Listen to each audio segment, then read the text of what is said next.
بسم الله الرحمن الرحيم خويا. الحمد لله. اول حاجه الانتصار ما جاش بالفعل. جاء انتصار صعيب اليوم امام المتصدر شبيبه القيروان. اليوم مشينا الشبيبه اللي بالرغم اللي هي متصدره مشينا باش نلعبوا ونحاولوا نجيبوا الربح تاعنا. مشينا بدينا في الشوط الاول. دخلنا في الماتش كما يلزم. نظام عملنا نظام باهي، بقينا مركزين، ولازم مركزين في كل كرة وكانوا حاضرين. وصلنا للكاج أكثر من شبيبة القيروان في المثال الأول، لكن ما سجلناش هدف. الشوط الثاني تعرف الشبيبة تلعب على زيادة. حسيت مطالب بالريزلتا، مطالبة بالأداء. طلعوا خلوا لي ديسبلاس، استغليناهم كما يلزم. سجلنا الهدف الأول وتعاملنا مع المباراة كما يلزم وسجلنا الهدف الثاني.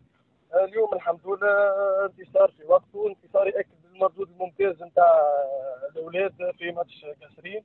الحمد لله، وإن شاء الله الأمل باقي في الرابطة الثاني.